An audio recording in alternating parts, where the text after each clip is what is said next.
Okay, friends, once again, welcome back and very good afternoon to everybody.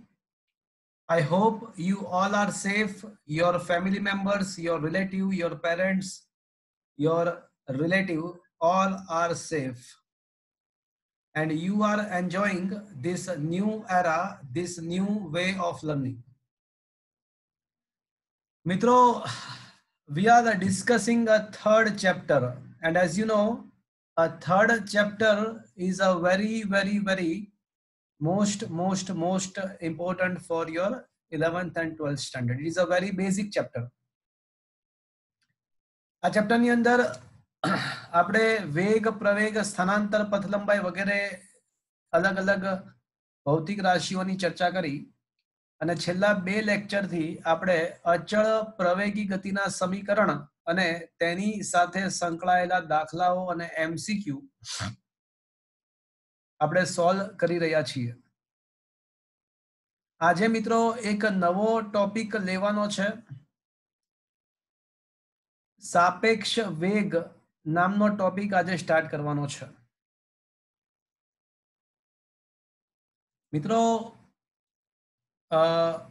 આપણે તમારા third ચેપ્ટરની અંદર જો theory wise देखिए તો છેલ્લે આપણે ક્વેશ્ચન નંબર 24 24માં ક્વેશ્ચન સુધી ડિસ્કશન કર્યું છે. હવે બે થિયરીઓ બાકી છે. 25મી થિયરી સાપેક્ષ વેગ અને 26મી થિયરી જે છે એ સાપેક્ષ સ્થાનાંતર છે. તો આજે આપણે સાપેક્ષ વેગ અને એની સાથે સંકળાયેલા દાખલાઓ ડિસ્કસ કરીશું. સાપેક્ષ વેગનો કન્સેપ્ટ પિક્ચરમાં આવે એ સ્વાભાવિક છે. તો એ શા માટે પિક્ચરમાં આવ્યો, સાપેક્ષ વેગ શા માટે ભણી રહ્યા છીએ એ સમજીએ. એના માટે પહેલા એક એક્ઝામ્પલ લઈએ. મિત્રો માની લો કે તમે ટ્રેનમાં બેઠા છો. હા, અત્યારે હું તમને સાપેક્ષ વેગ આપણે કેમ ભણી રહ્યા છીએ એ સમજાવવાનો પ્રયત્ન કરું છું. શા માટે સાપેક્ષ વેગ આપણે ભણી રહ્યા છીએ.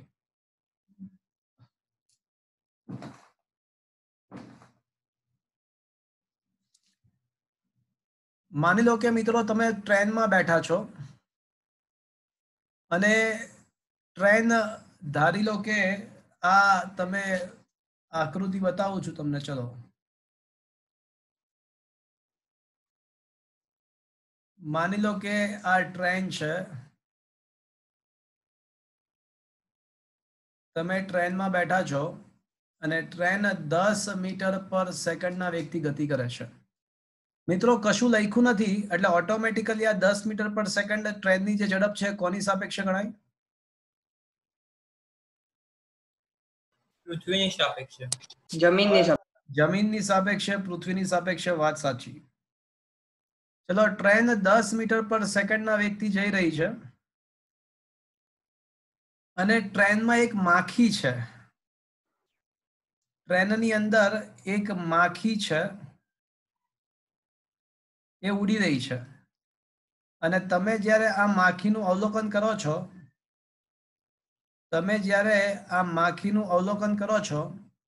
તો તમને આ માખી 2 મીટર પર સેકન્ડના ઝડપથી ઉડતી દેખાય છે. તમે માખીનું અવલોકન કરો છો, તમને માખી 2 મીટર પર સેકન્ડના વેગથી ઉડતી દેખાય છે.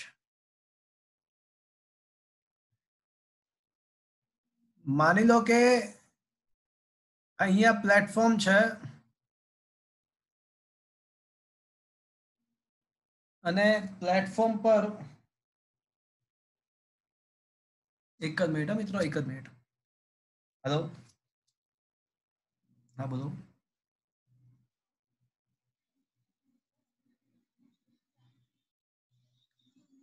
Can you call me after 4 o'clock because I am right now in lecture.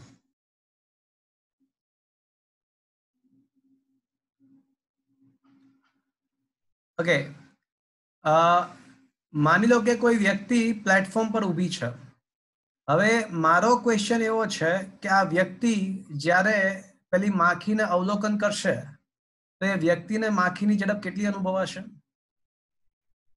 10 metre પ્રતિ સેકન્ડ. 12 मीटर प्रति सेकंड 12 मीटर प्रति सेकंड મિત્રો તમે ટ્રેનમાં બેઠા છો, તમે પોતે 10 મીટર પર સેકન્ડના વેગથી જઈ રહ્યા છો, છતાં પણ તમને માખી 2 મીટર પર સેકન્ડના વેગથી જતી દેખાય છે. તમે ટ્રેનમાં બેઠા છો, તમને માખીની ઝડપ 2 મીટર પર સેકન્ડ જેટલી અનુભવાય છે, તમે પોતે પણ 10 મીટર પર સેકન્ડના વેગથી જઈ રહ્યા છો, છતાં પણ તમને માખી 2 મીટર પર સેકન્ડના વેગથી અનુભવાય. તેનો મતલબ કે માખીની જમીનની સાપેક્ષે ઝડપ કેટલી હશે? 12 मीटर प्रति सेकंड 12 मीटर प्रति सेकंड. તો તમારું લોજિક સાચું છે, તમારો લોજિકલ આન્સર સાચો છે કે ભાઈ માખીની, મિત્રો આ કમેન્ટ્સમાં અમુક લોકો લખે છે, કમેન્ટ્સના બદલે સીધું તમે બોલી શકો અનમ્યુટ થઈને, અનમ્યુટ થઈને ડાયરેક્ટ બોલી શકો છો. તમારી વાત સાચી છે કે માખીની જમીનની સાપેક્ષે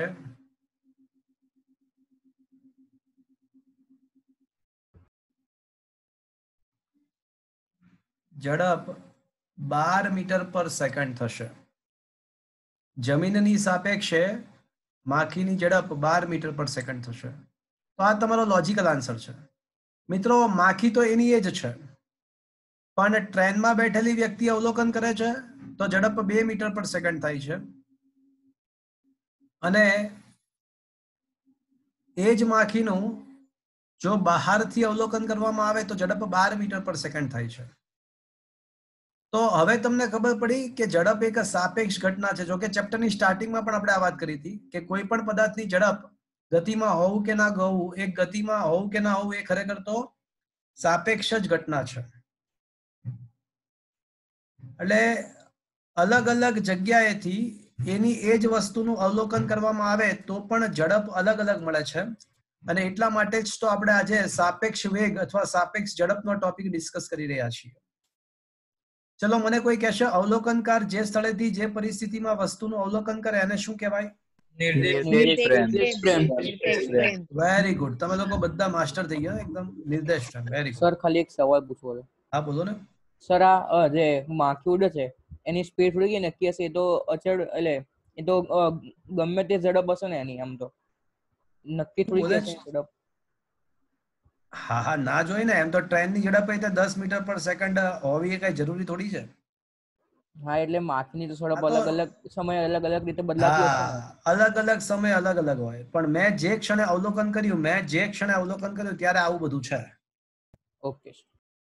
એટલે આપણે કોઈ જે તે ક્ષણ માટે પ્રયોગ વિચારી રહ્યા છીએ. Okay okay sir. ઓકે.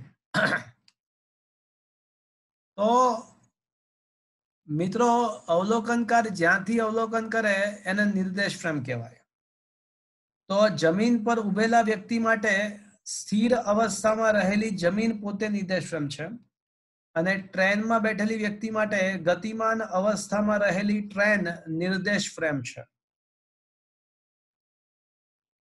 જમીનની નિર્દેશ ફ્રેમને આપણે એ ધારીએ, નિર્દેશ ફ્રેમ એ, ટ્રેનની નિર્દેશ ફ્રેમને નિર્દેશ ફ્રેમ બી ધારીએ,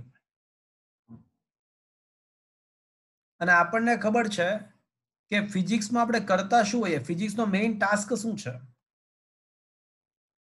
તો કે ભાઈ કોઈ તમને એવું પૂછે કે ફિઝિક્સ શું છે, તો આપણે એવું કહીએ કે ભાઈ ફિઝિક્સ એ ખરેખર કુદરતમાં થતી ઘટનાઓ અથવા કોઈ પણ માનવ સર્જિત ઘટનાઓ પાછળના રહસ્યો સમજવાનું વિજ્ઞાન છે. પણ ફિઝિક્સનું કામ શું છે?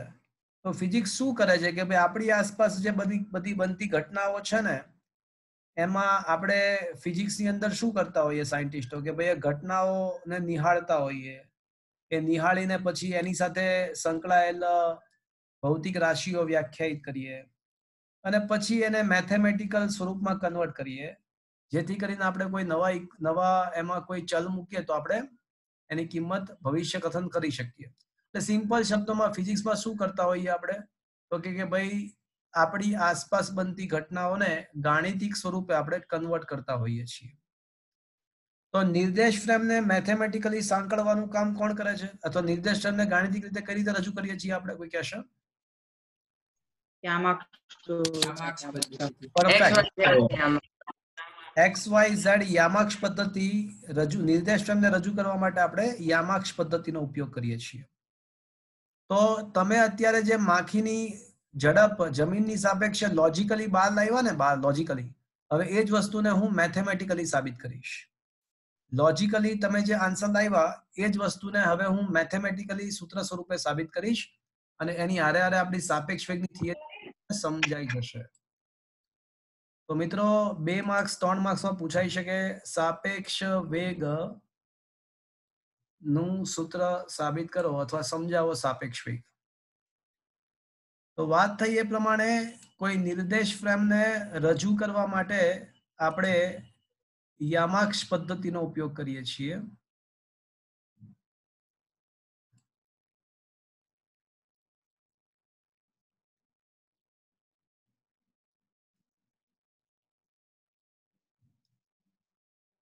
સો મિત્રો ધીસ ઇઝ ધ નિર્દેશ ફ્રેમ એ.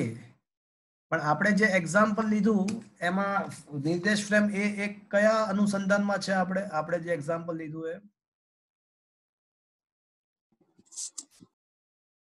તો ફ્રેમ એ કોના અનુસંધાનમાં લીધું હતું આપણે? જમીન. અને ઓલો જે અવલોકનકાર છે ને એ અહીંયા નિર્દેશ ફ્રેમ એના ઉદ્ગમ બિંદુ જ્યાંથી અવલોકન કરવાનું હોય ને રેફરન્સ પોઈન્ટ લેવો પડે અને રેફરન્સ સંદર્ભ બિંદુ લેવું પડે. સંદર્ભ બિંદુ હંમેશા ઉગમ બિંદુ લેવાનું. એટલે આપણો અવલોકનકાર ઉગમ બિંદુ પર હોય એવું સમજવું હંમેશા. પણ આપણને ખબર છે કે ટ્રેન ક્યાં હોય? પાટા પર. હા, પાટા ઉપર તો હોય, પણ પાટા ક્યાં હોય? જમીન. તો આ XY નિર્દેશ ફ્રેમ જે જમીન છે ને એ જમીનમાં જ પાછી બીજી નિર્દેશ ફ્રેમ હશે ટ્રેન નામની.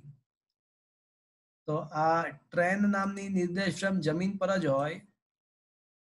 તો એ જમીન પર જ હોવાથી આપણે ટ્રેન નામની નિર્દેશ ફ્રેમ બી કહીશું, પણ બતાવીશું ક્યાં? તો કે ભાઈ નિર્દેશ ફ્રેમ એની અંદર બતાવીશું. તો આ નિર્દેશ ફ્રેમ બી નું ઉદ્ગમ જે છે ને એને O' કહીએ, એની x અક્ષને x' કહીએ, y અક્ષને y' કહીએ, અને આ આપણા માટે ફ્રેમ નંબર બી છે. અને એ આપણા એક્ઝામ્પલમાં એ શું છે? ટ્રેન છે. ચલો, જમીનની અંદર ટ્રેન અને ટ્રેનમાં કોણ છે? માખી.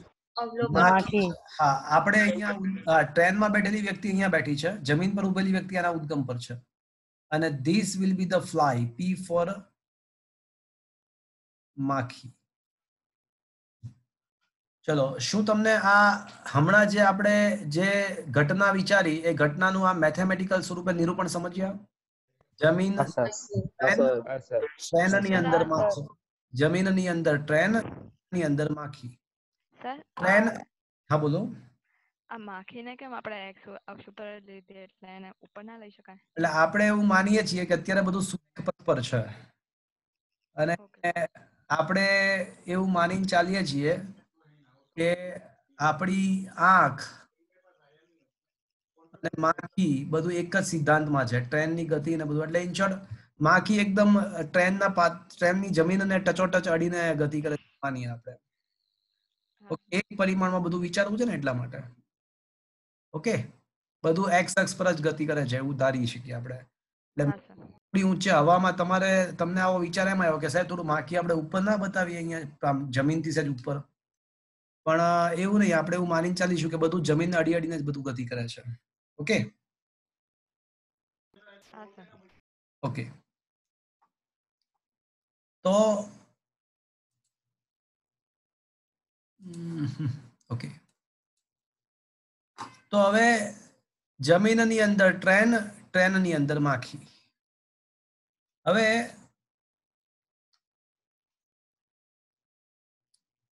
કોઈ મને કહેશે કે આ જે અંતર છે એ આપણે શું ગણી શકીએ? આટલું અંતર. તો આ ઉગમ બિંદુ જે હોય ને, ઉગમ બિંદુથી જે અંતર એ સ્થાન જ હોય. પણ કોનું સ્થાન? ધીસ ઇઝ ધ સ્થાન. એક્સ ઇઝ ધ સ્થાન માટેનો સિમ્બોલ એક્સ છે. તો કોનું ક્યાંથી સ્થાન છે આ અંતર? બહાર ઉભેલી વ્યક્તિથી માખી. હા, તો એવું કહી શકાય કે માખીનું સ્થાન છે. એટલે સ્થાન ઓફ ધ માખી. પણ વિથ રિસ્પેક્ટ ટુ એ કહું તો ચાલશે? બહાર ઉભેલી વ્યક્તિ નિર્દેશ ફ્રેમ એ માં છે એટલે નિર્દેશ ફ્રેમ એ ની સાપેક્ષે માખીનું સ્થાન કહી શકાય. હા સર. ચલો હવે કોઈ મને કહેશે આ શું છે આટલું અંતર? ટ્રેનની અંદર રહેલી વ્યક્તિથી માખીની ટ્રેનની અંદર એની અંદર રહેલી વ્યક્તિની XB2B. સ્થાન ઓફ માખી વિથ રિસ્પેક્ટ ટુ ધ નિર્દેશ ફ્રેમ બી અથવા બી ના ઉદ્ગમની સાપેક્ષે માખીનું સ્થાન. ચલો કોઈ મને કહેશે હવે વિચારીને કે આ જે સ્થાન છે એ કોની સાપેક્ષે સ્થાન છે એટલું અંતર? બહારની વ્યક્તિ સમજાઈ હતી. કોનું સ્થાન છે પહેલી વાત? કોનું છે? કોનું સ્થાન? કોનું? બહાર ઉભેલી વ્યક્તિથી અંદર ઉભેલી વ્યક્તિ. ટ્રેનમાં ઉભેલી વ્યક્તિ. એટલે એક મિનિટ, કોનું સ્થાન છે પહેલી વાત? કોનું સ્થાન? કોની સાપેક્ષે? કોનું? ટ્રેનમાં બેઠેલી વ્યક્તિનું. ટ્રેનમાં બેઠેલી વ્યક્તિનું સ્થાન છે. વાત સાચી. એટલે નિર્દેશ ફ્રેમ બી નું સ્થાન છે. સો ઇટ ઇઝ ધ સ્થાન ઓફ બી પણ વિથ રિસ્પેક્ટ ટુ વોટ? કોની સાપેક્ષે? ની સાપેક્ષે. ચલો આટલું સમજ્યા મિત્રો? હા સર. અહીંયા સુધી પહોંચ્યા? શું આટલું સમજ્યા મિત્રો? હા સર. હા સર. ઓકે.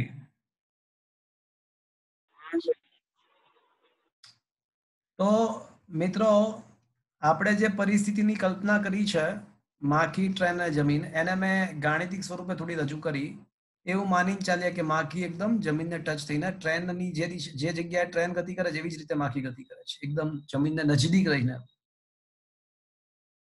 તો આટલી ચર્ચા પરથી કહી શકાય કે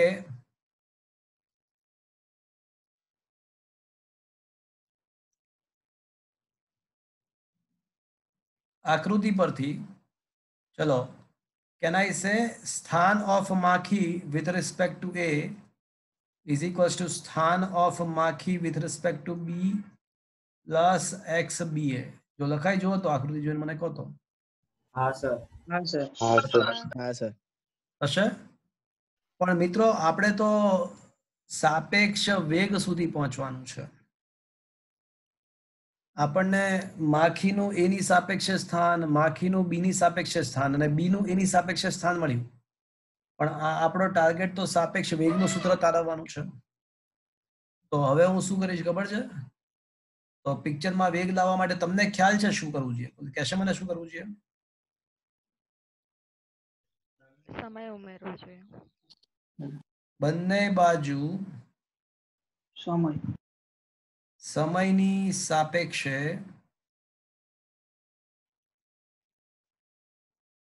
વિકલન કરતા. તો બંને બાજુ સમયની સાપેક્ષે વિકલન કરીએ.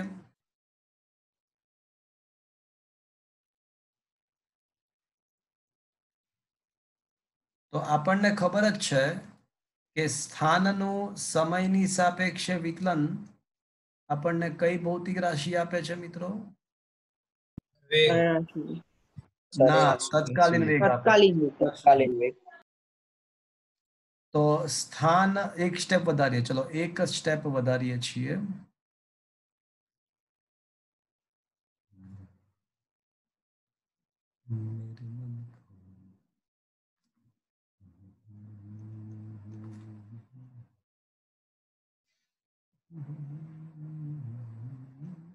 ઓકે. તો મિત્રો સ્થાનનું સમયની સાપેક્ષે વિકલન આપણને વેગ આપે. તો VPA બરાબર હું લખી શકું કે VPB પ્લસ VBA. તો મિત્રો આ સાપેક્ષ વેગનું સૂત્ર મળ્યું. ચલો હવે કોઈ મને કહેશે આ સૂત્રમાં VPA એટલે શું બનશે?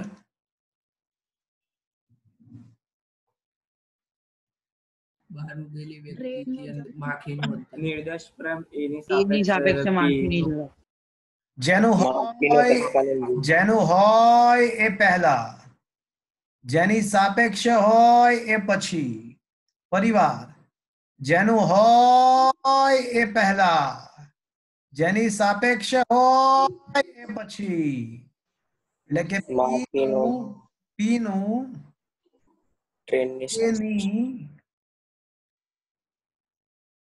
સાપેક્ષ, P નો એની સાપેક્ષ, P નો એની સાપેક્ષે વેગ.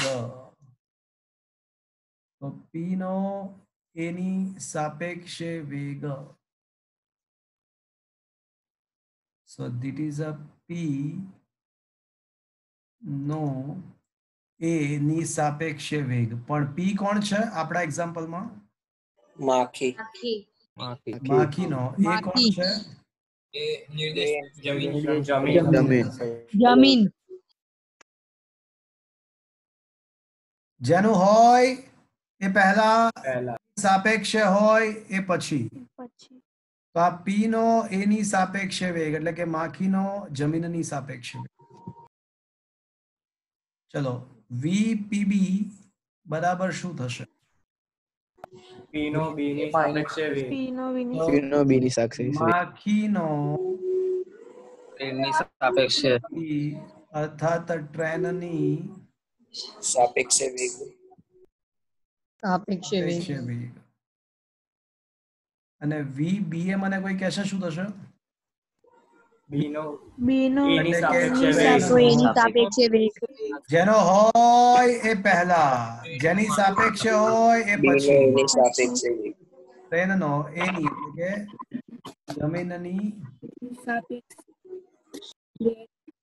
જમીનની સાપેક્ષે વેગ.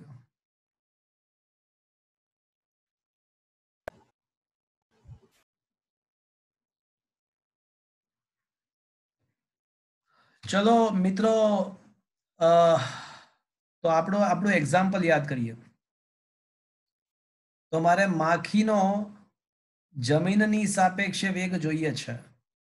તો હવે સૂત્ર આપણને એવું કહે છે કે માખીનો જો જમીનની સાપેક્ષે વેગ જોઈએ તો પહેલા માખીનો ટ્રેનની સાપેક્ષે વેગ પ્લસ ટ્રેનનો જમીનની સાપેક્ષે વેગ કરવો જોઈએ. તો મિત્રો યાદ કરો, મેં જે એક્ઝામ્પલ આપ્યું તો એમાં માખીનો ટ્રેનની સાપેક્ષે વેગ કેટલો હતો? 2 મીટર પર સેકન્ડ. 2 મીટર અને ટ્રેનનો જમીનની સાપેક્ષે વેગ કેટલો હતો? 10 મીટર પર 10 સેકન્ડ. મીટર પ્રતિ પ્રતિ પર સેકન્ડ. તો 2 + 10 એટલે 12 મીટર પર સેકન્ડ આવી ગયું. તમે લોજિકલ રિસ્પોન્સ લાયા હતા. 12 મીટર પર મીટર પ્રતિ સેકન્ડ. જે લોજિકલ આન્સર સાથે મેળ ખાય છે, સુસંગત છે. તો મિત્રો તમને સમજ પડ્યો કે લોજિક થી જે આન્સર લાયા હતા એ જ આન્સરને મેં સૂત્ર સ્વરૂપે પણ લાવી શક્યો. એ જ આન્સરને હું સૂત્ર સ્વરૂપે પણ લાવી શક્યો. અત્યારે 3 પદાર્થ તરીકે માખી, ટ્રેન અને જમીન લીધું છે, પણ આ જે સૂત્ર છે કોઈ પણ 3 પદાર્થ, ગમે તે ABC, ગમે તે કોઈ પણ 3 પદાર્થ માટે આ સૂત્ર સાચું છે. અત્યારે 3 પદાર્થ તરીકે માખી, જમીન અને ટ્રેન લીધું છે, પણ ગમે તે 3 પદાર્થ માટે આ સૂત્ર એક પરિમાણીય ગતિમાં આ ગમે તે 3 પદાર્થ માટે સાચું છે. પણ આ સૂત્ર હજી યાદ રહે એવા સ્વરૂપમાં નથી. યાદ રહે એવા સ્વરૂપમાં નથી, પણ હવે એને હું યાદ રહી જાય એવા સ્વરૂપમાં સાબિત કરું. ચલો હવે આ જે સૂત્ર છે એને યાદ રહી જાય એવા સ્વરૂપમાં સાબિત કરવું છે. તો VBA ને સૂત્રોનો કરતા બનાવો. તો VBA બરાબર શું થશે? VPA minus VPB. VPA minus VPB લખી શકાય મિત્રો? હા સર. હા સર. હજી મારે છે ને આને એકદમ યાદ રહી જાય એવા સ્વરૂપમાં કન્વર્ટ કરવું છે. એકદમ સંપૂર્ણ યાદ રહી જાય એવા સ્વરૂપમાં કન્વર્ટ કરવું છે. તો મારી વાત સાંભળો. માની લો કે હું છે ને, હું ધ્યાનથી સાંભળજો હું શું બોલું છું. માની લો કે હું એક ટ્રેનમાં છું અને મારી ટ્રેન ધનેક્ષ દિશામાં 50 કિલોમીટર પ્રતિ અવરની ઝડપે ચાલે છે. હવે મારી બાજુમાંથી એક બીજી ટ્રેન પસાર થઈ. મારી બાજુમાંથી એક બીજી ટ્રેન પસાર થઈ અને એ જે બીજી ટ્રેન છે ને એ 80 કિલોમીટર પ્રતિ અવરની ઝડપથી પસાર થઈ. તો હું જ્યારે બીજી ટ્રેનને જોઈશ ત્યારે મને એની ટ્રેનની એકચ્યુઅલ ઝડપ તો 80 છે, જમીનની સાપેક્ષે તો 80 છે, પણ હું જો ટ્રેનને જોઈશ, ટ્રેન બી, આ ટ્રેન એ છે, આ ટ્રેન બી છે, તો હું જો ટ્રેન બી ને જોઈશ તો મને ટ્રેન બી ની ઝડપ કેટલી ફીલ થશે? 30 કિલોમીટર પ્રતિ કલાક. એટલે ટ્રેન બી ની એની સાપેક્ષે ઝડપ, બી ની એની સાપેક્ષે, જેની હોય એ પહેલા, જેની સાપેક્ષે પછી કેટલી ફીલ થશે? 30 કિલોમીટર પ્રતિ अच्छा 30 કિલોમીટર પ્રતિ અવર ધન x દિશામાં કે ઋણ x દિશામાં? ધન x દિશામાં ધન x દિશામાં એટલે પ્લસ. પણ જો ટ્રેન બી માં રહેલો કોઈ વ્યક્તિ મને દેખશે, ટ્રેન બી માં આ વિચારજો તમે મિત્રો, તમારી બાજુમાંથી એક ટ્રેન પસાર થઈ રહી છે, તમારા કરતા ફાસ્ટ છે, તો તમને ટ્રેન આગળ જતી દેખાશે, તમને ટ્રેન તમારાથી આગળ જતી દેખાશે, પણ ટ્રેન બી માં રહેલો વ્યક્તિ તમને દેખશે તો એને શું અનુભવાશે? એને તો આપણે પાછળ જતા દેખાશું. એટલે આપણી ઝડપ એટલે કે ટ્રેન એ ની ઝડપ બી ની સાપેક્ષે કેટલી આવશે? માઇનસ ટ્રેન એ ની બી ની સાપેક્ષે ઝડપ શોધીએ, ટ્રેન એ ની બી ની સાપેક્ષે તો -30 કિલોમીટર. તો શું મિત્રો એવું કહી શકાય કે આ બંને એકબીજાના અપોઝિટ છે? VAB અને VBA બંને એકબીજાના વ્યસ્ત છે, અપોઝિટ છે એવું કહી શકાય? હા સર. તો આનો મતલબ એવો થયો કે જો તમારે VBA માંથી VAB લખવું હોય, VAB લખવું હોય તો આગળ માઇનસ કરવું પડશે. શું આ ખબર પડ્યો? હા સર. કારણ કે મને ટ્રેન બી આગળ જતી દેખાશે, પણ ટ્રેન બી વાળાને તો હું પાછળ જતો દેખાઈશ ને. એટલે મારી સાપેક્ષે ટ્રેન ની ઝડપ ધન x છે, તો ટ્રેન ની સાપેક્ષે મારી ટ્રેન ની ઝડપ ઋણ x હશે ને. સમજ્યા આખી વસ્તુ? હા સર. આનો મતલબ એવો થયો કે જો મારે VPA ના બદલે VAP લખવું હોય તો લખી શકું, પણ મારે શું કરવું પડશે? Minus VP. સિમિલરલી VPB ના બદલે મારે VBP લખવું હોય તો હું લખી શકું, પણ મારે આગળ શું કરવું પડશે? માઇનસ. તો શું મિત્રો આ સમજ પડ્યો? હા સર. એટલે ઇન્ટરચેન્જ કરીએ, સાપેક્ષ ને ઇન્ટરચેન્જ કરીએ તો આગળ માઇનસ શા માટે કરવું પડે? ખ્યાલ આવ્યો? તો હવે આ બી ની એ ની સાપેક્ષે ઝડપ શું બનશે?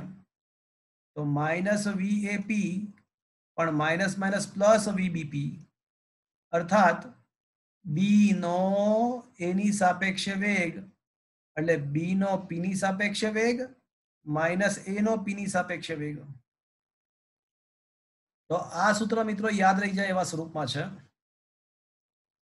અહીંયા આગળ મેં તમને વાત કરી એ પ્રમાણે ત્રણ પદાર્થ ગમે તે લઈ શકાય છે.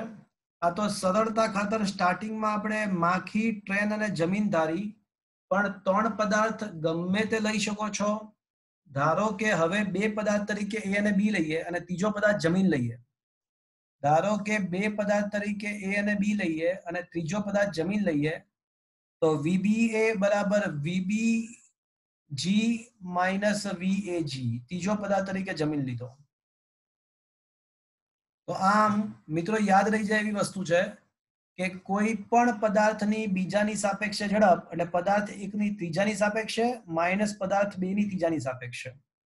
સિમિલરલી એ જ પ્રમાણે જો તમે VAB શોધવા માંગતા હો, velocity of A with respect to B, તો સિમ્પલ VA માઇનસ VB, અને ત્રીજા પદાર્થ તરીકે તમે P લઈ શકો, G લઈ શકો, ગમે તે લઈ શકો. તો યાદ રહી જાય મિત્રો, આ સૂત્ર સરળતાથી યાદ રહી જાય. જો હવેનું જે સૂત્ર છે સરળતાથી યાદ રહી જાય. એટલે સિમ્પલ કોઈ પણ પદાર્થની એકની બે ની સાપેક્ષે ઝડપ એટલે એકની કોઈ x ની સાપેક્ષે ઝડપ માઇનસ બે ની કોઈ x પદાર્થની સાપેક્ષે, ત્રીજા પદાર્થની સાપેક્ષે ઝડપ. That's it. તો V12 બરાબર V1 minus V2 with respect two any third object. તો હવે આ સૂત્ર એકદમ સરળતાથી યાદ રહી જાય એવું છે મિત્રો કે એકનો બે ની સાપેક્ષે વેગ એટલે એકનો વેગ માઇનસ બે નો વેગ with respect two any third object. એકનો બે ની સાપેક્ષે વેગ અર્થાત એકનો ત્રીજી વસ્તુની સાપેક્ષે વેગ માઇનસ બે નો ત્રીજી વસ્તુની સાપેક્ષે વેગ. That's it. તો શું મિત્રો આ સાપેક્ષ વેગના સૂત્ર યાદ રહી જાય સિમ્પલી? આ સૂત્ર યાદ રહે તેવા સ્વરૂપમાં નથી, પણ છેલ્લા બે સૂત્રો સરળતાથી યાદ રહી જાય. VAB બરાબર VA માઇનસ VB અને VBA બરાબર VB minus VA. That's it. With respect to any third object. Is it okay, friends? Yes, sir. આ સાપેક્ષ વેગ સમજમાં આવ્યું? તો મિત્રો આના પર આધારિત અમુક દાખલાઓ છે એ ગણીશું એટલે તમને આ થિયરી એકદમ ક્લિયર થઈ જશે. પણ મિત્રો આ થિયરી આ સૂત્ર વાપરતી વખતે એવું ખાસ ધ્યાન રાખવું કે જો તમે ઉત્તર દિશાને ધન લેતા હો તો પછી દક્ષિણ દિશાના વેગને જો તમે પૂર્વ દિશાના વેગને ધન લેતા હો તો પશ્ચિમ દિશાના વેગને ઋણ લેવું પડે. એક પરિમાણમાં યાદ છે ને, પ્લસ અને માઇનસ થી આપણે વેગની દિશા બતાવતા હોઈએ છીએ. તો મિત્રો થોડાક દાખલા ગણીશું એટલે વધારે ક્લિયર થશે. પણ શું તમને આ છેલ્લા સૂત્ર સમજમાં આવ્યો? હા સર. Okay fine. તો થોડાક દાખલાઓ ગણી લઈએ મિત્રો. આ ક્વેશ્ચન નંબર 25 પતી ગયો. સાપેક્ષ વેગ પહેલા આકૃતિનું વર્ણન છે, પછી વિકલન કર્યું છે, પછી વીપીએ, વીપીબી અને વીબી શું છે સમજાવ્યું છે, અને પછી એને સરળ સ્વરૂપમાં ફેરવ્યું છે, અને છેલ્લે સાબિત કર્યું કે વીબીએ બરાબર વીબીજી માઇનસ વીએજી અને વીએબી બરાબર VA minus VB, VAG minus VBG. That's it. Is that clear friends? હા સર. તો તમે લોકો ઉદાહરણ નંબર 9 પર આવો. હાલો. હા તમને આપી કોપી આપી તમને બીજી? કેમ નથી આપી? આપીએ છીએ જો સેટ આપ્યો હોય તમને.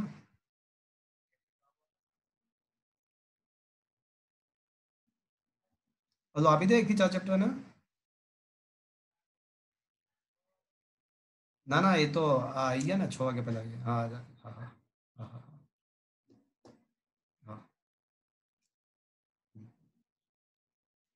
ઓકે મિત્રો, JEE ના નોટ્સ આવી ગયા છે. JEE ના નોટ્સ ઓફિસ પર આવી ગયા છે ધણીધર બ્રાન્ચમાં. એટલે આજે તમે ધણીધર વાળા આજે કલેક્ટ કરી શકશો લેક્ચર પત્યા પછી, અને સેટેલાઇટ વાળાને કાલ સુધીમાં પહોંચાડાવું છું ત્યાં આગળ. બરાબર? તો JEE ના નોટ્સ હજી જસ્ટ આવી ગયા. સર કાલે જવું હોય તો કેટલા વાગે? કાલે 12 થી 6 માં જઈ શકો. કાલે કલેક્ટ કરી શકો 12 થી 6 માં. અને સર મંડે કેટલા વાગે કલેક્ટ કરી શકે ધણીધરમાં? આજે ધણીધરમાં 6:30 સુધીમાં. આજે ના ફાવે 12 થી 6 સુધીમાં. અને સેટેલાઇટ વાળા ફરજિયાત કાલે. આજે કશું નહીં સેટેલાઇટ વાળાને. કાલે 12 થી 6. ઓકે સર હા બોલો. વોઇસ કટ થાય છે તમારો. અવાજ કટ થાય છે. અવાજ આવે છે મિત્રો બરાબર? જુઓ તો. હા સર. અવાજ આવે છે વ્યવસ્થિત. હા સર. ઓકે એટલે JEE ના નોટ્સ આવી ગયા છે. ધણીધર વાળા એ આજે 6:30 સુધીમાં અથવા કાલે 12 થી 6 સેટેલાઇટમાં. કાલે આજે નહીં, કાલે 12 થી 6 માં કલેક્ટ કરી લેવા. ઓકે? જે લોકોને JEE નીટમાં આવવાનું હોય એ લોકો જ માત્ર નોટ્સ કલેક્ટ કરશે. જે લોકો JEE નીટમાં નથી આવતા એ લોકોએ નોટ્સ લેવાના નથી. Okay sir. Come to the question number 9. 9મા ક્વેશ્ચન પર આવી જાઓ મિત્રો. તો રકમ વાંચવાનો પ્રયત્ન કરો એટલે વાંચો. બે સમાંતર રેલવે ટ્રેક ઉત્તર અને દક્ષિણ દિશામાં છે. ટ્રેન એ ઉત્તર તરફ 54 કિલોમીટર પ્રતિ અવરની ઝડપે અને ટ્રેન બી દક્ષિણ દિશામાં 90 કિલોમીટર પ્રતિ અવરની ઝડપે ગતિ કરે છે. મિત્રો કશું લખ્યું નથી તો આ ટ્રેન એ અને ટ્રેન બી બંનેની ઝડપ ઓટોમેટિકલી બાય ડિફોલ્ટ કોની સાપેક્ષે લેવાની? જમીનની સાપેક્ષે.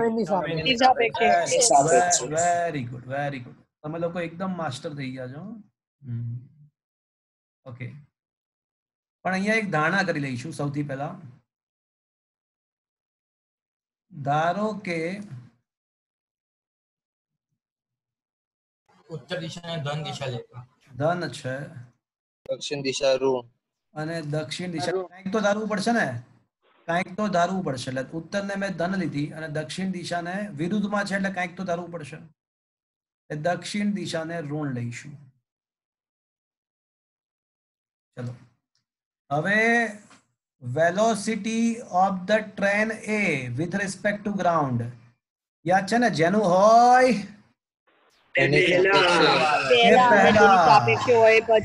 અને જેની સાપેક્ષ હોય એ પછી. ઓકે તો velocity of the train A with respect two જમીન ગ્રાઉન્ડ કેટલું?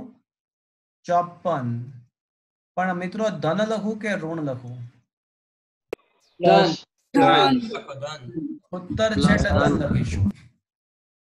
કિલોમીટર પ્રતિ અવર ને મીટર પ્રતિ સેકન્ડમાં ફેરવીએ.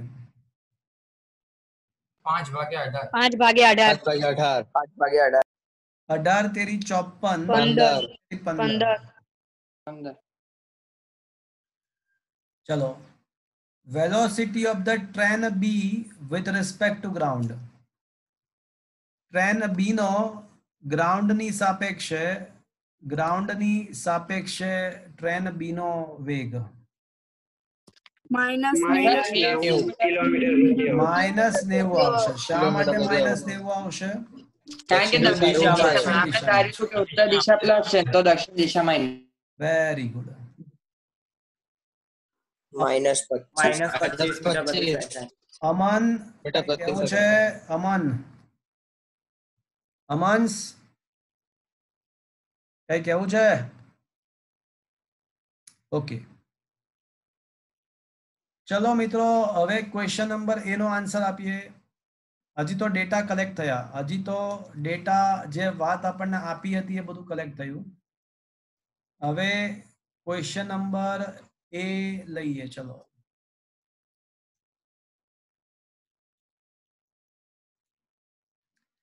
એની સાપેક્ષે બીનો કોનો?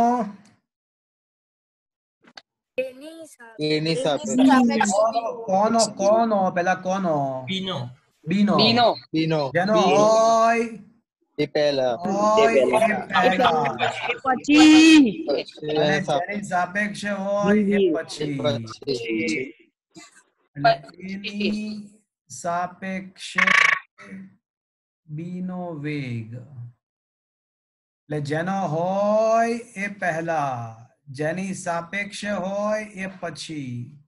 પણ હમણાં જ તો ભણ્યા કે વીબી બરાબર શું લખવાનું? તો કે ભાઈ વીબી માઇનસ વીએ, પણ વિથ રિસ્પેક્ટ ટુ એનીથિંગ. પણ અહીંયા વિથ રિસ્પેક્ટ ટુ શું લખી શકું? જી લખીએ તો સહેલું પડશે ને. તો બી નો એની સાપેક્ષે વેગ તો વી બીજી માઇનસ એજી. તો બીજી છે તમારી પાસે? બીજી છે -25. એક તો હચવાતી નથી ને બીજી કરે છે. -25 અને એજી છે -15. એટલે જવાબ શું આવશે? -40. પણ આ માઇનસ નો મતલબ શું કરવાનો? વિરુદ્ધ દિશામાં છે. દક્ષિણ દિશામાં છે. તો ટ્રેન બી નો એની સાપેક્ષે વેગ 40 મીટર પ્રતિ સેકન્ડ છે. અને કઈ દિશામાં? દક્ષિણ દિશામાં છે. ઋણ નિશાનીનું અર્થઘટન સમજ્યા ને તમે? હા સર. પહેલું પતી ગયું. હવે બીજી વાત. હવે વાત કરીએ બીની. ચલો હવે બીની વાત કરીશું. બીનો જમીનની સાપેક્ષે, ના, બીનો જમીનની સાપેક્ષે નથી. બીની સાપેક્ષે જમીનનો વેગ કોનો? VGB. હા બરાબર, પણ કોનો? પેલા કોનો? જમીન. ગ્રાઉન્ડ નો, જેનો હોય પહેલા. કોની સાપેક્ષે છે? જેની સાપેક્ષે હોય એ પછી. જેની સાપેક્ષે હોય એ પછી. હા ભાઈ, એટલે જમીનનો બીની સાપેક્ષે વેગ જેનો હોય એ પહેલા, જેની સાપેક્ષે હોય એ પછી. ભાઈ ચલો, આજે ચા ચડી ગઈ છે. ચલો હવે બોલો, શું કરશું? કમ વખત VGB નથી આપણી પાસે, પણ બીજી તો છે ને? બીજી તો છે, તો શું કરાય? સમજમાં આવ્યો મિત્રો? કે ના? તો બીજી કેટલી છે? -25 એટલે આવશે +25 મીટર પર સેકન્ડ. એટલે આ 25, આનો મતલબ શું થયો? 25 મીટર પર સેકન્ડ. અને કઈ દિશા? ઉત્તર દિશા. ઉત્તર દિશા. ઉત્તર. શું આ સમજમાં આવ્યો મિત્રો? હા સર. હા સર. ચલો હવે થોડું ટફ કર્યું છે, હવે થોડું ટફ થાય છે. ચલો સર હા બોલો. સર VGB બરાબર માઇનસ BG કેમ લખ્યું? લે શીખ્યા તો ખરા આપણે, 1 નો 2 ની સાપેક્ષે વેગ +3 હોય તો 2 નો 1 ની સાપેક્ષે વેગ -3. સમજાવ્યું તો ખરા થોડી વાર પહેલા. હા ઊંધું ચત્તું થાય ને.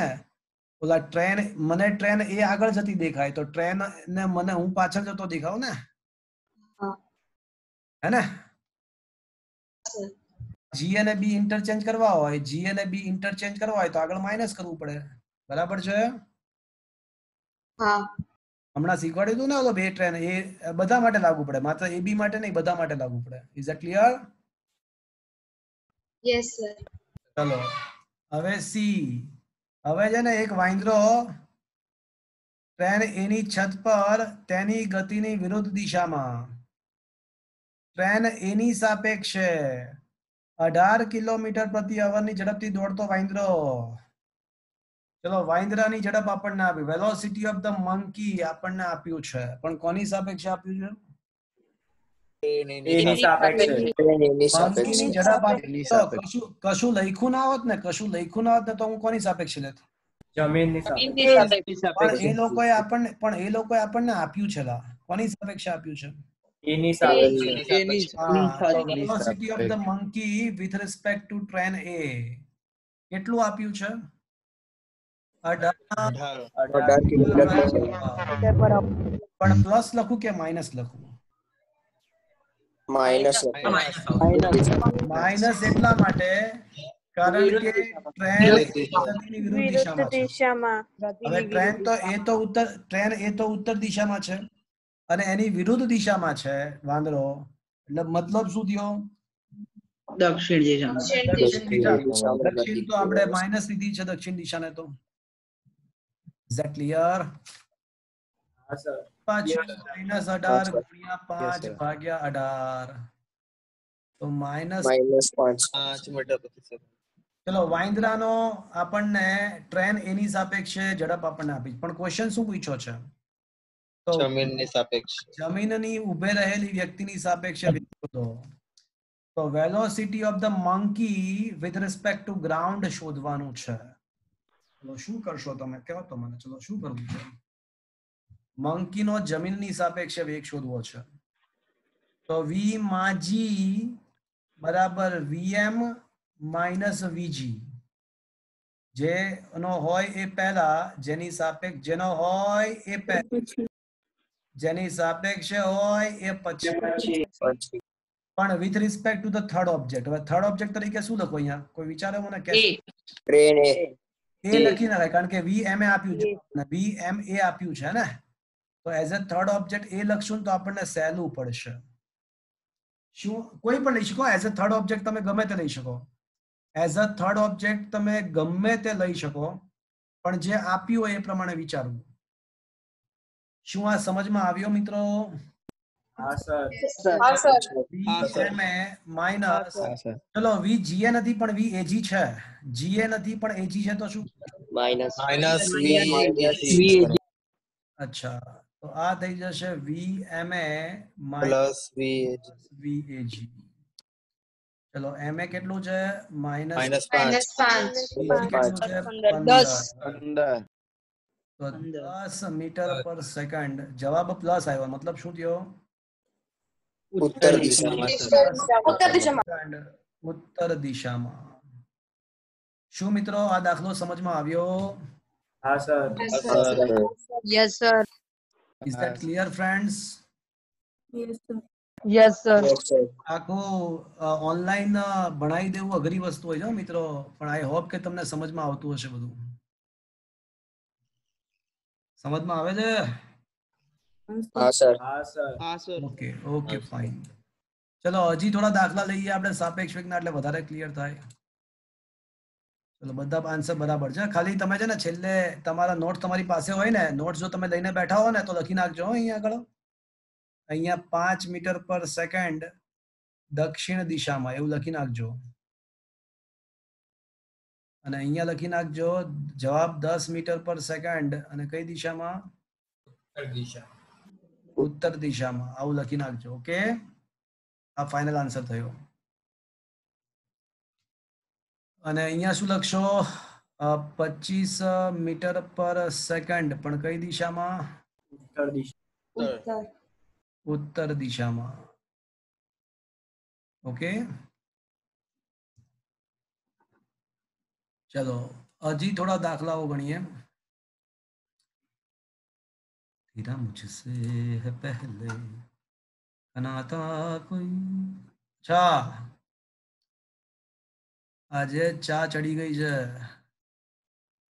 यूं ही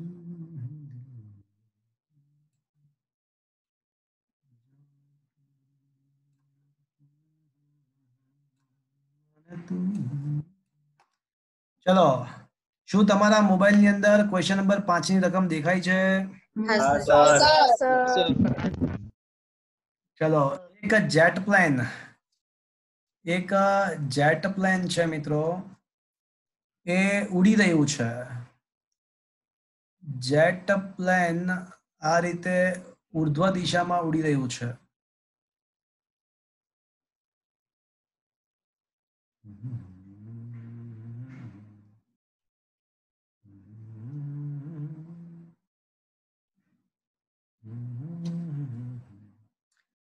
અને અહીંથી દહન થશે, વાયુ બહાર આવશે. ઓકે, અને જમીન અહીંયા નીચે હશે કોઈ જગ્યાએ.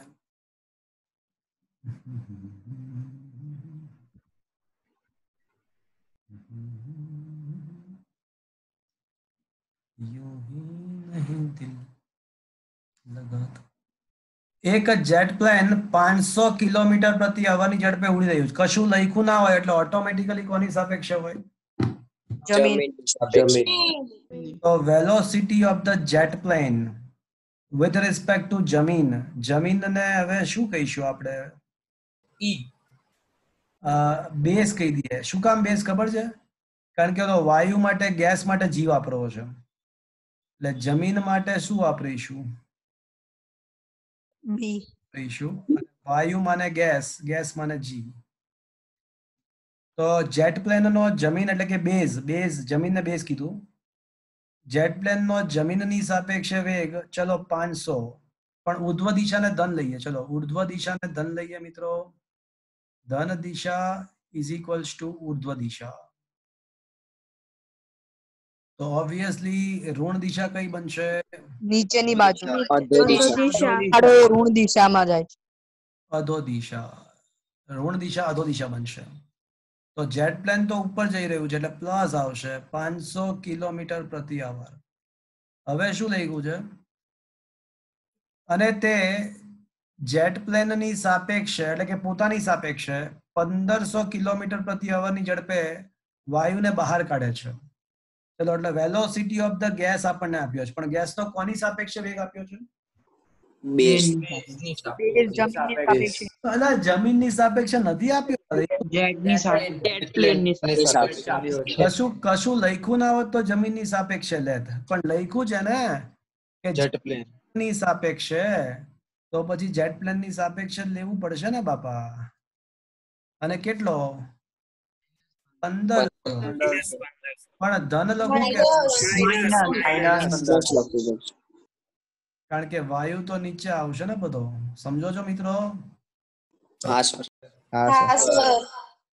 તો ક્વેશ્ચન શું છે કે જમીન પર ઉભેલા અવલોકનકારની સાપેક્ષે વાયુની ઝડપ કેટલી? તો velocity of the gas with respect two જમીનને બેઝ કીધું છે, તો વાયુનો જમીનની સાપેક્ષે વેગ શોધવાનો છે. બસ ત્યારે મચી પડો ત્યારે. તો વાયુનો જમીનની સાપેક્ષે વેગ, તો velocity of the gas with respect two base, તો vg માઇનસ vb, પણ with respect two third object. હવે થર્ડ ઓબ્જેક્ટ તરીકે ગમે તે લઈ શકો. જેટ તો જે લઈશું ને તો આપણને બેનિફિટ થશે કારણ કે જી આપ્યું છે ને સર બીજો કયો લઈ શકાય શું કહો છો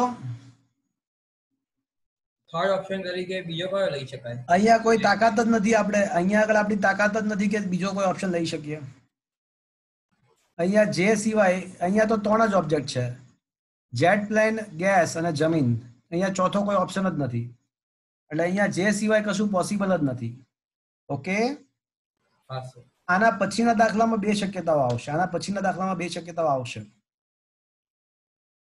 ચલો હવે આપણી પાસે છે ને વી જીજે તો છે પણ બીજે નથી જેબી છે પણ જેબી તો છે ને જેબી તો છે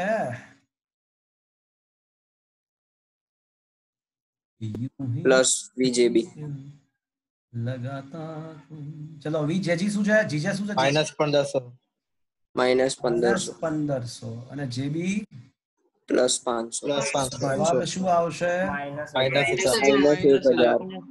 કિલોમીટર/અવર આનો મતલબ શું થયો અધો દિશામાં ગતિ કરી રહ્યું છે વાયુનો જમીન પર ઉભેલી રહેલી વ્યક્તિની સાપેક્ષે જમીન પરની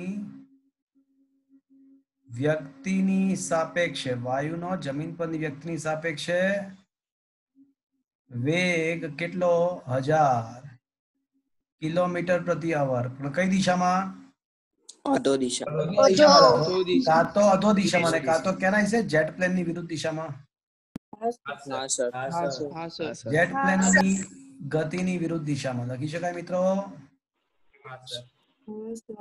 હા સર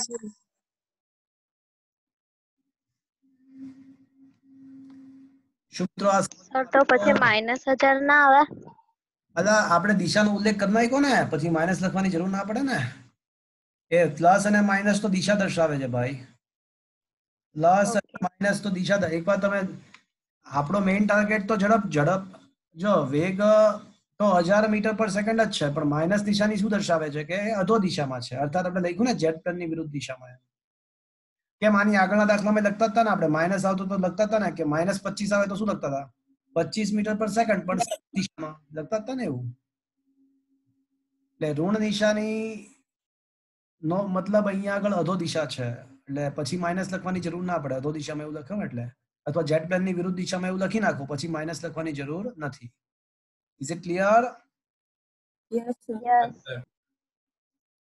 તો શું મિત્રો આ દાખલો સમજમાં આવ્યો હા સર જો બરાબર મેથડ છે જુઓ તો સેમ ટુ સેમ મેથડ છે ને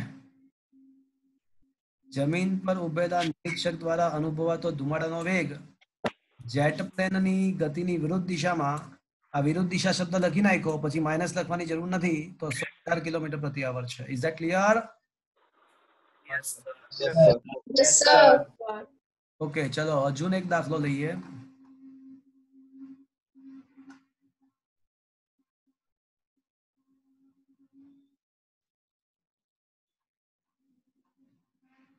Okay. Question number 18. Come to the question number 18.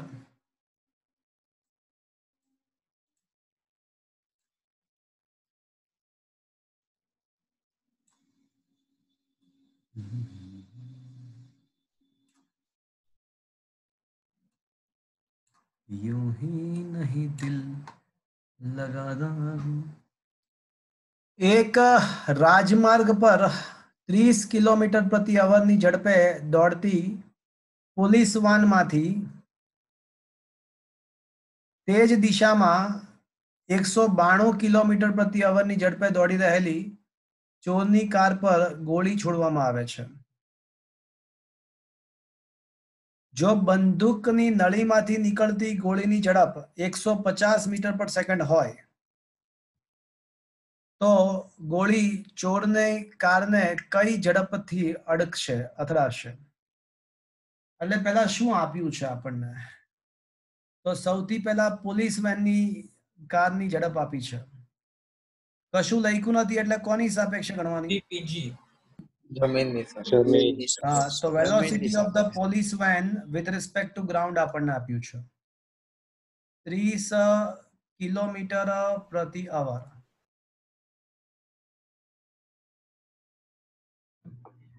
પ્રતિ અવરને મીટર પર સેકન્ડમાં ફેરવવા માટે 5/18. શું થશે મિત્રો? જુઓ તો કેલ્ક્યુલેટર થી.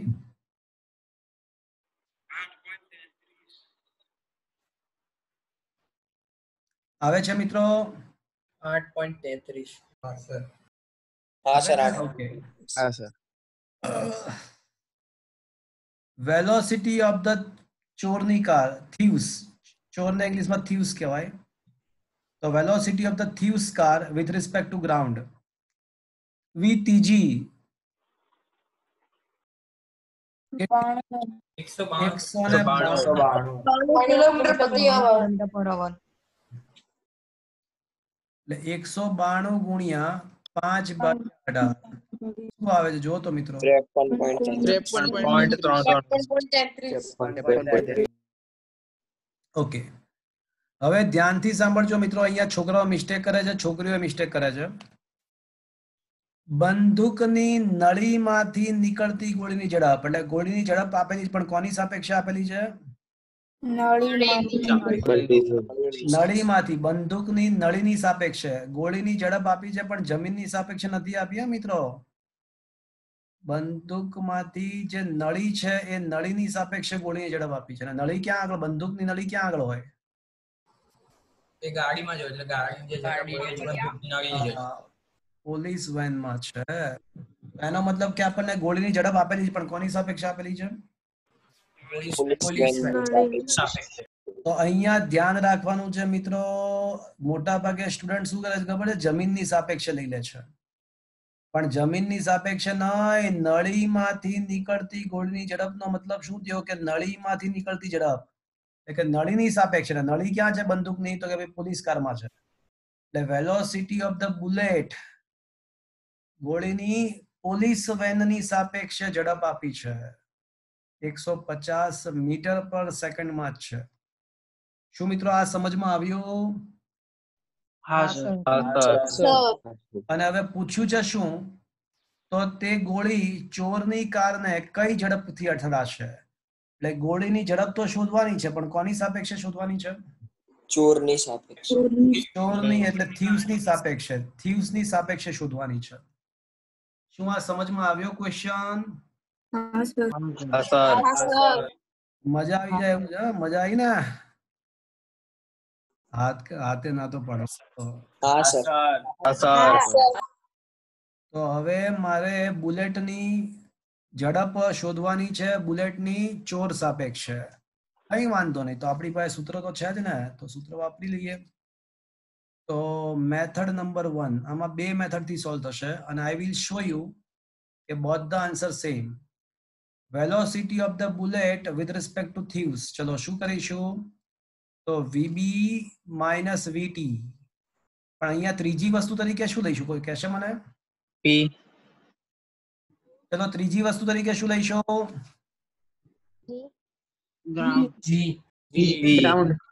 ચલો અમુક છોકરાઓ એવું બોલ્યા, અમુક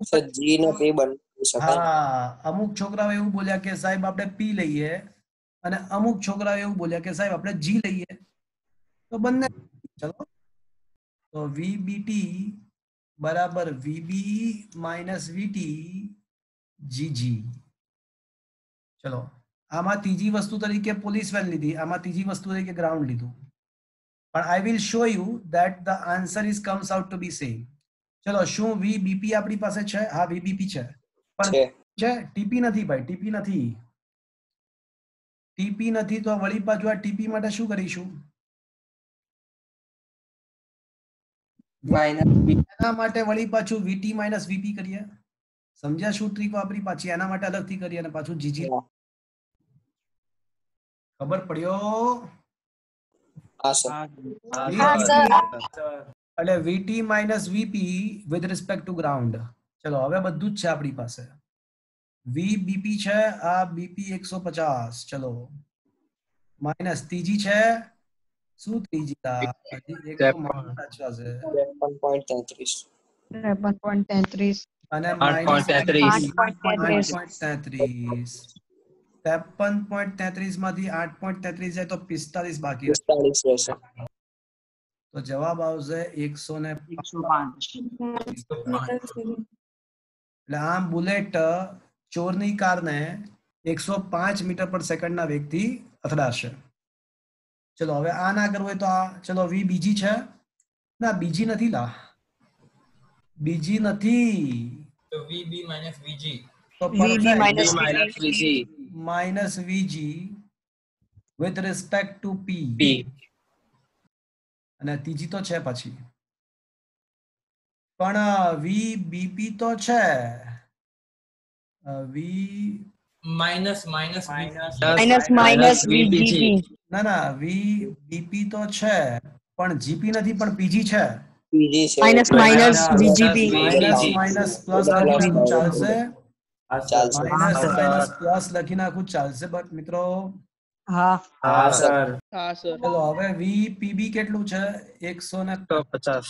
પીજી 150. કેટલું છે? 8.33 માઇનસ 53.33. સાદું રૂપ આપો તો 105 જ. 105,000. તો મિત્રો હવે તમને ખબર પડી, ત્રીજી વસ્તુ તરીકે ગમે તે લઈ શકો, છેલ્લે જવાબ તો સેમ ટુ સેમ જ આવશે. હા સર હા સર. શું મિત્રો આ દાખલો સમજમાં આવ્યો? હા સર ઓકે.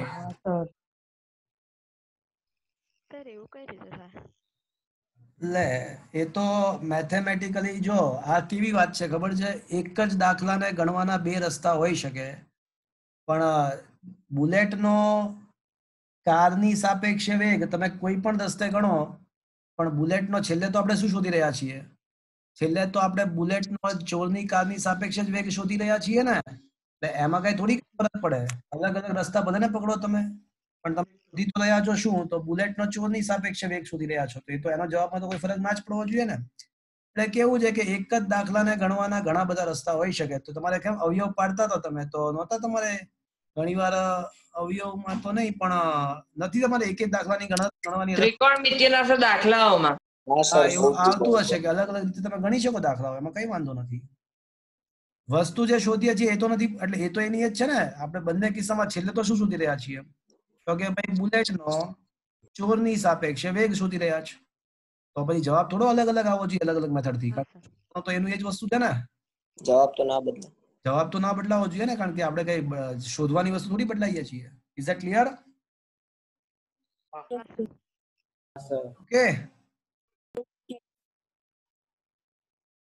તો મિત્રો ચલો આ સાપેક્ષ વેગ, ઓકે.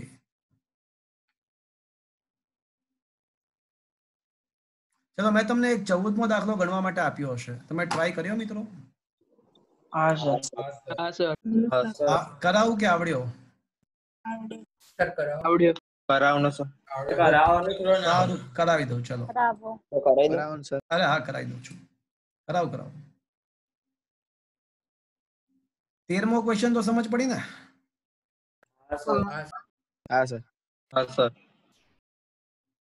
હા.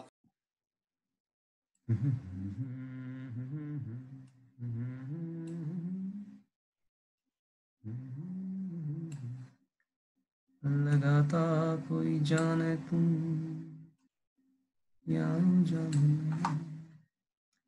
એક વ્યક્તિ, ચલો ક્વેશ્ચન નંબર 14 શાંતિથી સમજો, સારો ક્વેશ્ચન છે. એક વ્યક્તિ સુરેખ માર્ગે 5 કિલોમીટર પ્રતિ અવરની ઝડપે તેના ઘરેથી 2.5 કિલોમીટર અંતરે આવેલી માર્કેટમાં જાય છે. તો આ ઘર છે, ઘરેથી કમબખત માર્કેટમાં પહોંચ્યો, અંતર 2.5 કિલોમીટર છે, પરંતુ માર્કેટને બંધ ભાળે છે અને 7 કિલોમીટર પ્રતિ અવરની ઝડપે પાછો ફરે છે. તો એ 7.5 કિલોમીટર પ્રતિ અવરની ઝડપે પાછો ફરી જાય છે.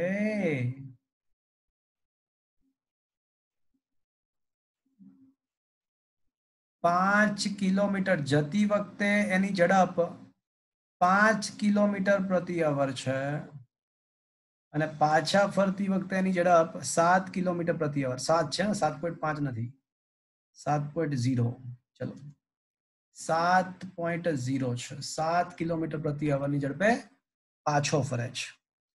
તો પહેલા ક્વેશ્ચન સરેરાશ વેગનું મૂલ્ય કેટલું? તો આમાં તો કઈ કરવા જેવું નથી. સરેરાશ વેગ એટલે શું? તો સરેરાશ વેગ બરાબર કુલ સ્થાનાંતર ભાગ્યા સમય.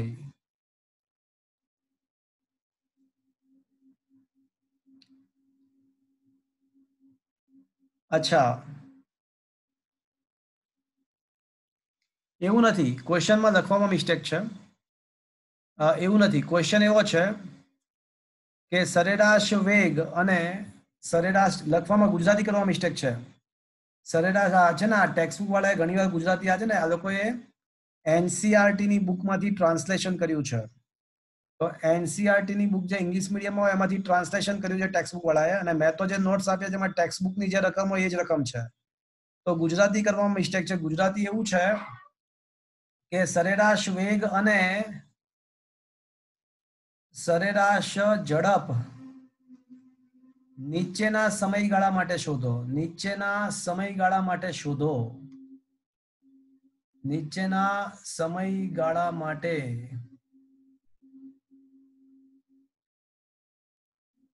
અચ્છા એટલે હવે છે ને પહેલા કેસ 1, ચલો આ બધું કેન્સલ. સૌથી પહેલા કેસ 1 કયો સમયગાળો લેવાનો છે? 0 થી 30 મિનિટનો. ચલો પહેલા આ સમય લઈએ. તો સૌથી પહેલા 0 થી 30 મિનિટમાં ક્યાં પહોંચે છે ને જોવું પડશે.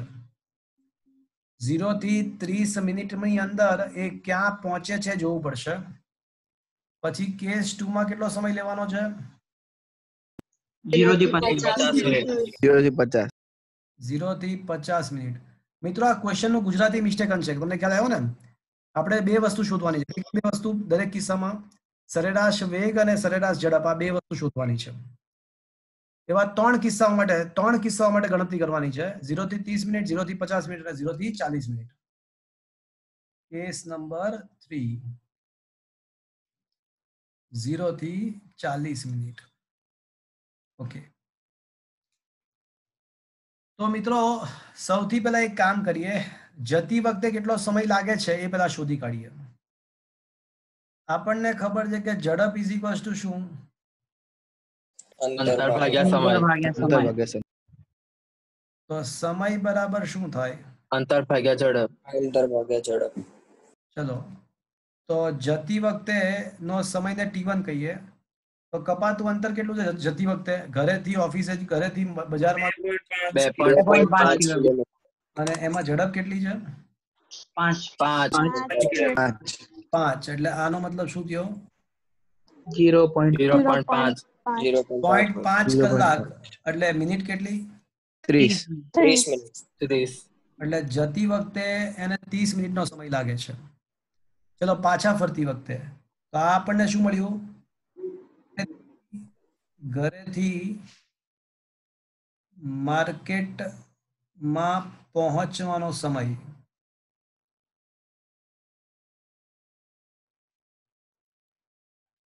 ચલો હવે પાછા ફરતી વખતે વિચારીએ. તો વળી પાછું ઝડપ ઇઝ ઇક્વલ્સ ટુ અંતર ભાગ્યા સમય. વળી પાછું સમય બરાબર શું આવશે? અંતર ભાગ્યા ઝડપ. હવે મને લાગે રકમમાં મિસ્ટેક છે. રકમમાં 7 નથી, 7.5 લેવાનું છે. આ 7 ના બદલે 7.5 લેવાનું છે. ચલો હવે અંતર કેટલું છે પાછા ફરતી વખતે? માર્કેટ થી ઘરે પાછો આવ્યો કેટલું અંતર કાપશે? 2.5 જ કાપશે. ઝડપ કેટલું? 7.5. કેન આઈ સે 1/3 કલાક? એને હા 60 વડે ગુણી નાખીએ, મિનિટમાં ફરી જાય 20 મિનિટ. એટલે મિત્રો જતી વખતે 30 મિનિટ લાગે છે, પાછા ફરતી વખતે 20 મિનિટ લાગે છે. હવે કેસ 1 હવે સ્ટાર્ટ કરીએ. હવે કેસ 1 તો હવે સ્ટાર્ટ કરીએ છીએ. તો ચલો કેસ 1, પહેલા કેસ 1 0 થી 30 મિનિટ. ચલો મતલબ 0 થી 30 મિનિટનો મતલબ શું થયો કે ખાલી એ ક્યાંથી ક્યાં પહોંચે છે? ઘરેથી માર્કેટ. 30 મિનિટમાં તો 30 મિનિટમાં તો તે માર્કેટ પર જ પહોંચે છે.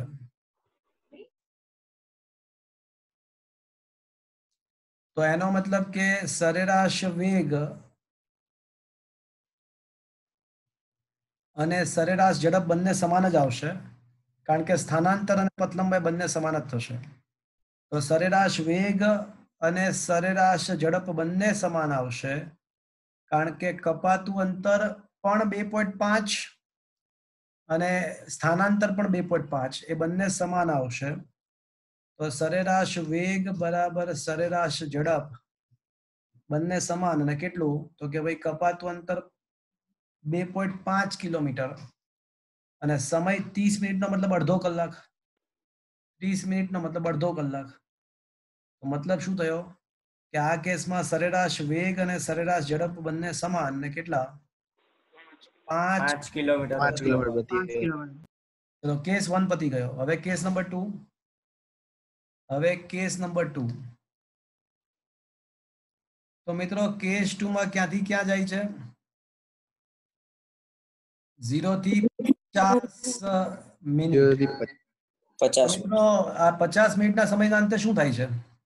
એ ઘરેથી માર્કેટ 50 મિનિટ બાદ તો વ્યક્તિ ઘરે પાછો આવી જાય છે. વ્યક્તિ જો 30 ને પહેલા 30 માં ગયો ને 20 માં પાછો આવ્યો એટલે કુલ 50 થયા ને. મિત્રો વ્યક્તિ ઘરે પાછો આવી ગયો તો પછી સરેરાશ વેગ શું આવશે? 0. કારણ કે સરેરાશ વેગ તો સ્થાનાંતર ભાગ્યા સમય છે, અને વ્યક્તિ પાછો આવી ગયો એનો મતલબ શું થયો? સ્થાનાંતર 0. સ્થાનાંતર 0. પણ સરેરાશ ઝડપ શૂન્ય નહીં થાય. સરેરાશ ઝડપ તો શૂન્ય નહીં થાય. કેટલી થશે? તો કપાતું અંતર ભાગ્યા સમય. ચલો કપાતું અંતર કેટલું છે? 5 કિલોમીટર. અઢી ગયો અને અઢી પાછો આવ્યો. અઢી ગયો અને અઢી પાછો આવ્યો એટલે 5 કિલોમીટર. અને સમય કેટલો લાગે છે? 5/6 50 મિનિટ એટલે 50 ભાગ્યા 60 કલાક. 50 ભાગ્યા 60 કલાક. મીંડી કેન્સલ 5 એટલે 6 કિલોમીટર પ્રતિ અવર ઝડપ આવશે. તો સરેરાશ ઝડપ 6 કિલોમીટર પ્રતિ અવર આવશે. શું આ સમજમાં આવ્યું મિત્રો? હવે કેસ નંબર 3. હવે અલગ છે, કમબખત હવે ગદ્દારી છે. હવે 0 થી કેટલી વાર કરવાની છે? 40 મિનિટ. તો વિચાર કરજો મિત્રો, શૂન્ય સમયે ઘરે પર હતો, 30મી સેકન્ડે બજારમાં પહોંચ્યો અને 50મી સેકન્ડે એ પાછો આવી ગયો, ઘરે પાછો આવી ગયો. તો 40મી સેકન્ડે ક્યાં પહોંચ્યો? 40મી મિનિટે 40 અહીંયા પહોંચ્યો હશે મિત્રો. સમજ પડી? હા કે ના? તો એવું કહી શકાય કે 40 મિનિટ બાદ વ્યક્તિ માર્કેટ થી ફરતા અડધે પહોંચશે. મિત્રો આ સમજમાં આવ્યો? ચલો તો હવે સરેરાશ વેગ કેટલો? તો કે ભાઈ સ્થાનાંતર ભાગ્યા સમય. તો મિત્રો કોઈ મને કહેશે સ્થાનાંતર કેટલું? 1.25 કિલોમીટર. 1.25 સ્થાનાંતર એટલે પ્રારંભિક સ્થાન અને અંતિમ સ્થાનને જોડી દો તો 2.5 નું અડધું એટલે 1.25 જ આવશે. અને સમય તો કેટલો હતો કે ભાઈ 40 મિનિટ. 40 ભાગ્યા 50, 40 ભાગ્યા 60 કલાક. 2/3. તો 1.25 ગુણ્યા 6 ભાગ્યા 4 તો શું આવે છે? 1.25 ગુણ્યા 6 ભાગ્યા 4 કરો તો શું આવે છે? અરે બોલો. 1.875 કિલોમીટર પ્રતિ આવા. તો આ આપણને શું મળ્યું? સરેરાશ વેગ મળ્યો હો હજી.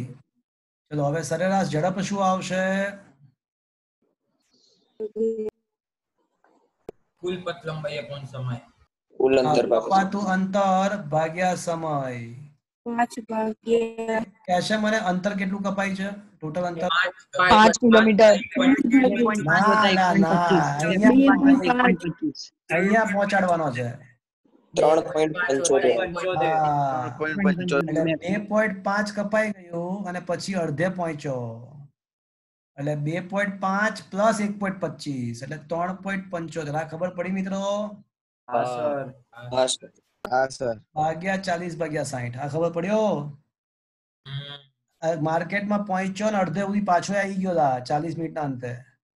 તો એ 2.5 અને પ્લસ 1.25 એટલે 3.75 ગુણ્યા કરો ને 3.75 ગુણ્યા 6/4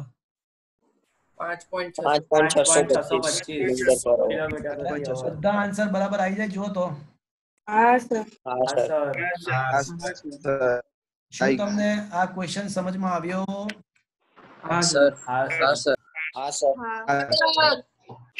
ઓકે મિત્રો, હું છે ને તમારી એટેન્ડન્સ લઈ રહ્યો છું. going to take your attendance.